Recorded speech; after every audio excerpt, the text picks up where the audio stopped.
Kore Wapenduka and welcome to Africa Good Morning, the show that keeps you up to date with the latest news in Africa and beyond. I am your host, Glenora Shipura. Getting into what you can expect in today's broadcast. Starting off in Nigeria, Nigeria charges 76, including minors, with treason after August protest. South African police force 540 illegal miners from abandoned shaft, and at least 14 people die in a lightning strike at a refugee camp in Uganda. We'll also be talking to Talent Gore, who'll be filling us in on the latest news in Zimbabwe. And a little bit later on, Ari Hohat will be bringing us the latest in the world of sports. We'll be right back after this.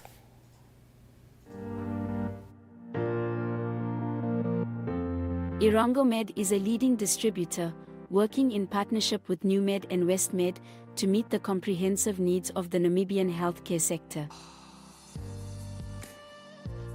As a partner pursuing sustainable global healthcare, we offer industry-leading medical solutions through our key focus areas, which include pharmaceuticals, orthopedics, ophthalmology, surgical devices and capital equipment, as well as a well-established scientific laboratory division.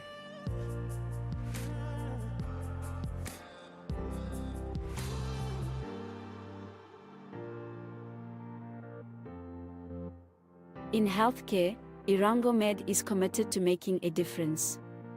What about you?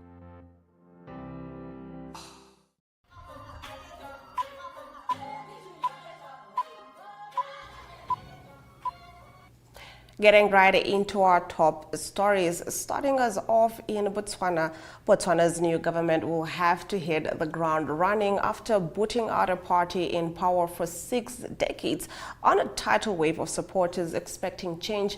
Analysts say Boko's left-leaning umbrella for democratic change had excited the youth, and their message seemed to resonate with the poor and working. The group took 36 seats in parliament, 5 more than needed for a majority, according to a tally finalized on Saturday. The Botswana Democratic Party, which had held a firm grip on power since independence from Britain in 1966, took only 6, its lowest score ever. The UDC ambitious offerings include creating up to 500,000 jobs and building 100,000 houses in 5 years, cutting water and electricity tariffs by 30%, and introducing health insurance for every citizen. In his acceptance speech on Friday, Boko, who's 54, said he wanted to introduce a minimum wage of $300 and to stabilize relations with partners in the diamond industry while diversifying the economy of its dependence on the international diamond market. Key concerns expressed by voters in the nation of 2.6 million people on Wednesday were Botswana's unemployment rate of around 27% and the large gap between the country's rich and its many poor. The economy was shaken under the government of one-term Masisi by plummeting diamond sales, the mainstay of Botswana's revenue. Boko's administration will have to confront a hard reality when it takes office, said Keith Jefferies, an independent economist and former Botswana government official. They are coming into power at a time when government finances are in a very, very bad state, partly because the previous governments have been overspending for years, he told AFP. And on top of that, the diamond market is in a dreadful state, so there is not a lot of money available for the ambitious promises, he further stated. Now getting into our next story, Nigeria charges 76, including minors, with treason after August protest. Nigeria charged 76 people, including 30 minors, with treason and inciting a military coup after they took part in a deadly August protest against the economic hardship, court documents showed on Friday. Now, protesters in the August demonstration in Abuja, the commercial capital of Lagos, and several other cities to show discontent with economic reforms that have led to rampant inflation and inflicted increasing hardship on ordinary Nigerians. President Bola Tinubu has vowed to pursue the changes which he says are needed to keep the country afloat. Amnesty International said at least 13 people died during clashes with security forces on the first day of protest.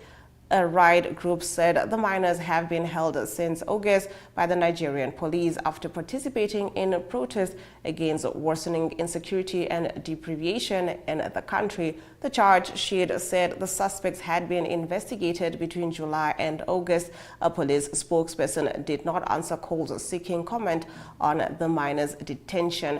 The miners were granted bail and the case will come to trial in January.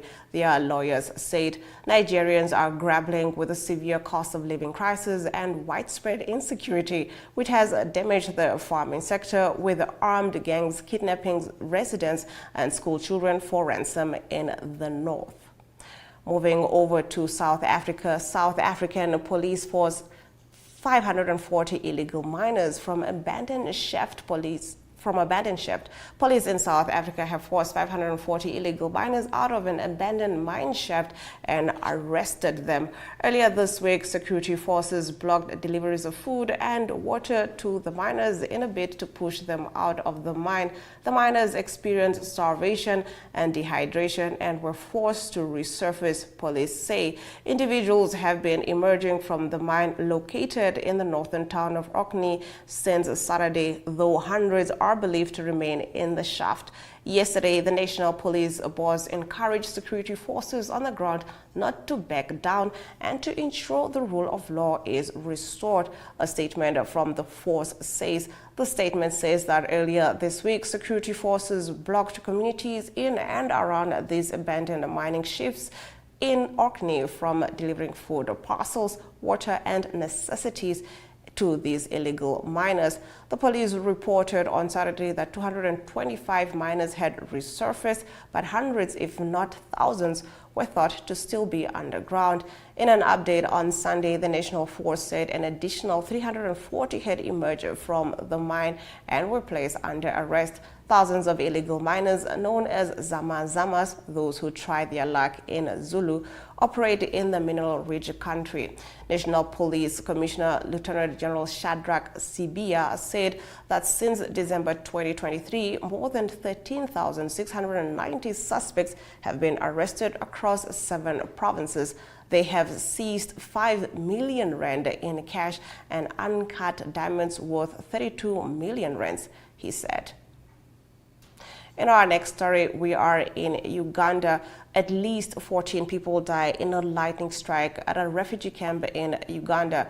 At least 14 people, including several children, were killed in a lightning strike in a refugee camp in northern Uganda, police said yesterday. Officials say the victims were residents of the Palabek settlement camp, which primarily houses people displaced from South Sudan.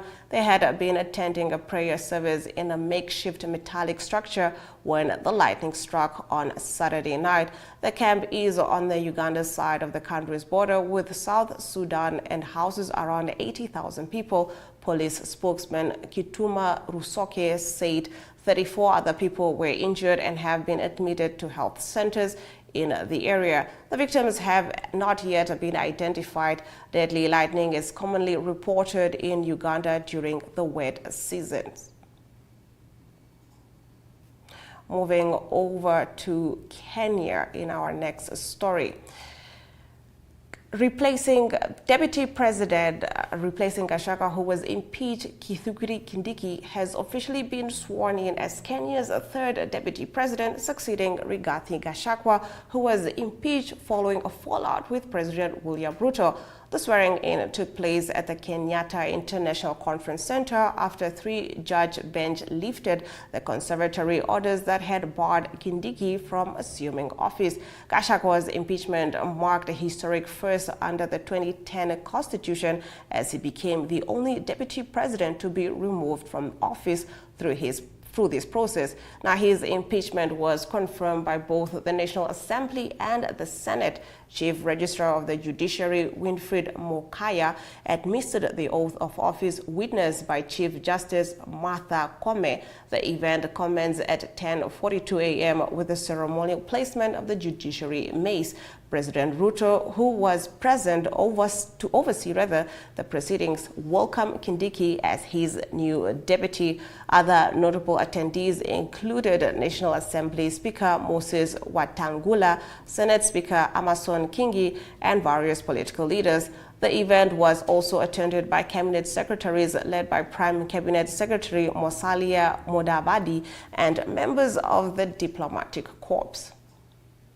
Now, on the other side of the break, Talent Gore will be filling us in on the latest news in Zimbabwe.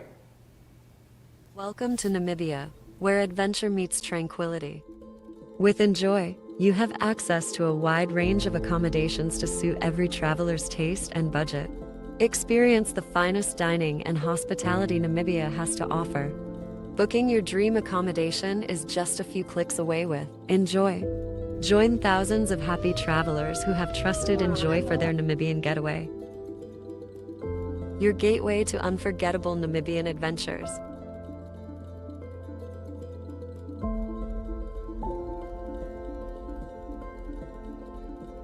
Visit us today at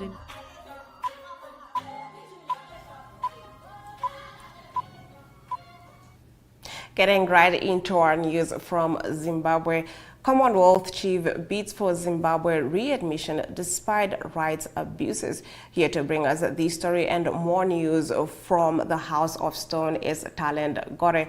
Good morning, Talent. Good morning, Glenora and Africa. Good morning. Now, getting into your first story, the Commonwealth chief bids for Zimbabwe readmission despite rights abuses. Yes, Zimbabwe could be readmitted to the Commonwealth despite concerns over its human rights record following support from Baroness Scotland, the Organization Secretary General. She has recommended that Zimbabwe be allowed to return to the Commonwealth more than 20 years after its expulsion for human rights violations under former President Robert Mugabe.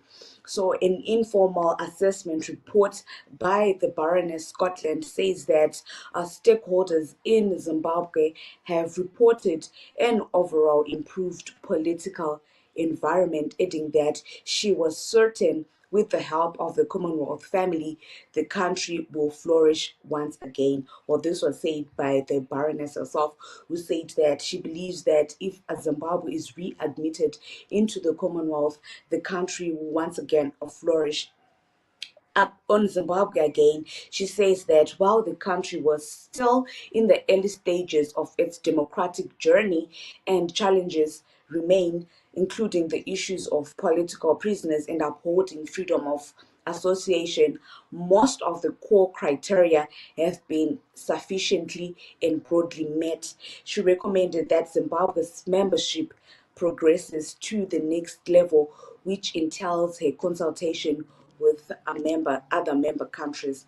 So she has recommended that Zimbabwe be admitted once again to the Commonwealth, and she has recommended, she has said that the country can progress to the next stage to see if it is fit to be readmitted into the Commonwealth 20 years after Zimbabwe was expelled from the Commonwealth under the former President Robert Mugabe.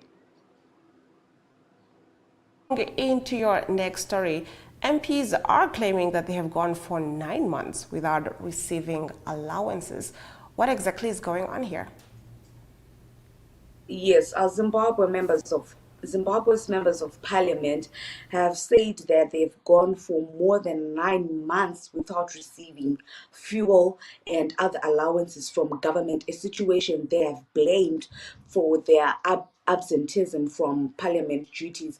They have said that the government had promised them allowances and fuel allowances and other allowances, but the government itself had failed to provide that for the past 9 months. So they're saying that now we can't conduct our legislative duties, we can't be in parliament because we do not have fuel allowances which can help us to transport from one place to another. So they're saying they are blaming the government for their absenteeism from parliament. You find out that for the past months, a few members of parliament have actually attended parliament business.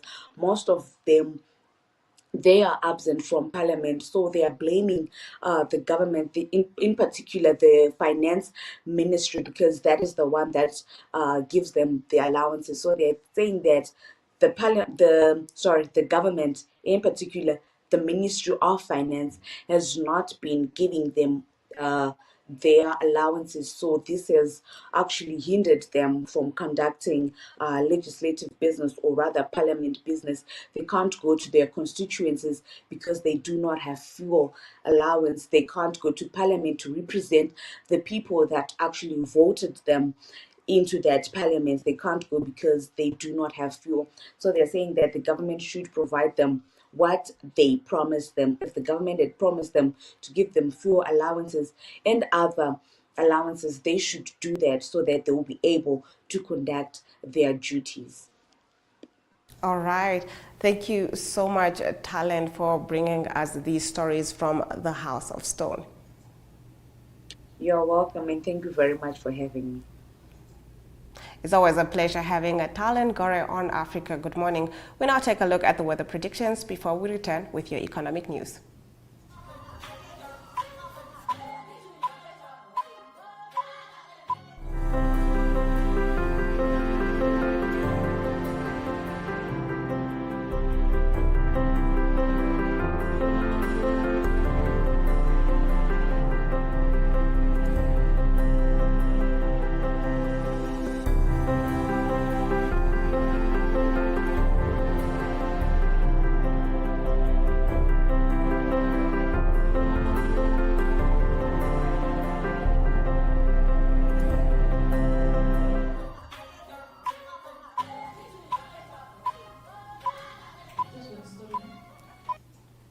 Getting into our economic news, the road maintenance culture in Africa is a complex and multifaceted issue.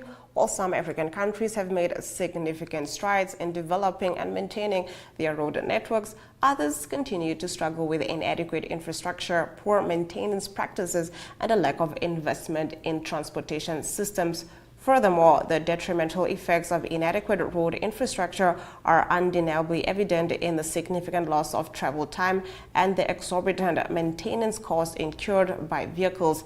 These consequences not only affect individuals and businesses, but also have far-reaching impacts on the overall economy, emphasizing the urgent need for improved road infrastructure and regular maintenance. According to a report titled Cross-Border Road Corridors Expanding Market Access in Africa and Nurturing Continental Integration, there are increased production and transaction costs that come with Africa's significant road infrastructure deficit. The report further notes that while roads are the primary mode of transport carrying 80% of goods and 90% of passenger traffic, only 43% of Africa's main population have access to an all-season road.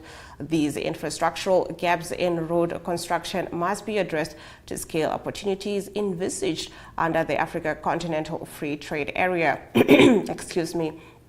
Good road networks facilitate trade and commerce. They also boost economic activity, connect markets, and increase access to resources. Out of 10 countries, Namibia was ranked first with the best road infrastructure in 2024, Egypt second, and Benin third. Let's now take a look at our economic indicators before we return with your sports news.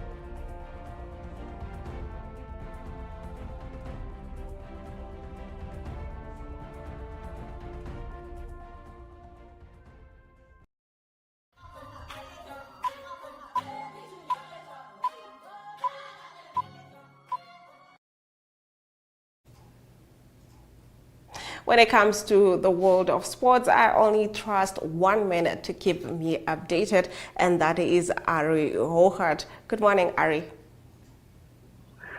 Yes, very good morning. It is nice to talk sport on this Monday morning. Always some positive and some negative. For some it's good and for some it's bad. I know for Ashwood it might have been a bit of a weekend that was a bit frustrating, but let's go into what happened over the weekend. Let's start with the English Premier League this morning, and it is the news is that Manchester City, the defending champion, they dropped points over the weekend, and that was an important result for the others. And it was Manchester City that lost to Bournemouth by 2-1. And that means that Liverpool is now on top of the table. They beat Brighton by 2-1 at home. So they've got 25 points. So that's all played 10 games, all the teams. And it is Manchester City on 23 points, just 2 points behind them. And then surprising number 3, it's Nottingham Forest. They've got 19 points. They beat West Ham by 3-0. So they're number 3 on the points table at the moment. Chelsea 4th on 18 points. It was Chelsea that played a game on Sunday against Manchester United, and it was 1-1 at Manchester United. Manchester United waiting for the new coach, Amorim, that will join them in November, hoping for them to have better results. And then Arsenal, they're down in 18th, or they're on 18 points. That's in 5th position, and they didn't have a good result over the weekend, as I said. And Tottenham Hotspur won at home against Aston Villa, so they make up the top 6. So that's all the soccer news at the moment in the English Premier League. That will obviously continue the next few weekends as well. On to some racing news. It is Formula One racing news. A very, very exciting Formula One race that was in that was the Sao Paulo Grand Prix. That was in Brazil. It was exciting because there was lots of rain, and it was lots of interruptions because of rain. But significant news is that Max Verstappen came from 17th on the grid. That is quite far down to actually win it by almost 18 seconds. So it was a combination of brilliant driving from Max Verstappen on the one hand, but also had a bit of fortune. It was Lando Norris and George Russell that pitted just before a red flag, and it was Max Verstappen that could pit on the red flag, so that made a big difference to overtake them. But still, he was very fast in the rain and drove very well. So that means that he's extending his lead over Lando Norris in the points table. That is Max Verstappen. On to some rugby news. There was some international rugby that started. There's going to be lots of them the next few weekends. The big game was the All Blacks that played against England. That was at Twickenham in London. A very tough game. It came out to the last few minutes, and it was New Zealand that beat England by 24 points to 22. In the end, so a good result for New Zealand that was away from home. Now that's result. That is action from the game between Scotland and Fiji. They played in Edinburgh, and it was Scotland that had a comfortable win, 57 points to 17. That's significant for Southern African interest because the Springboks play against Scotland this coming weekend at the same venue. So a tough task for the Springboks to try and beat Scotland at Edinburgh. Then also to close off tennis news, it was the finals of the Paris Masters this past weekend. It's the Rolex Paris Masters. That's the venue where they played. And it was local favorite Ugo Humbert that played against Germany's Alexander Zverev. In the end, it was Alexander Zverev of Germany that beat the Frenchman. That is Ugo Humbert. He had a brilliant tournament. Actually, he beat Carlos Alcaraz in the semi-final to go through to the finals. So he lost in the final, but it was Alexander Zverev too good for Ugo Humbert, beating him in the final there. So that's all the sports results, the sports news from the weekend. Hope it's a great sport week and a sport day for everyone, and we talk international sport throughout the week. Great day for everyone. Bye-bye. Have a great day as well, Ari. We'll be right back with your highlights.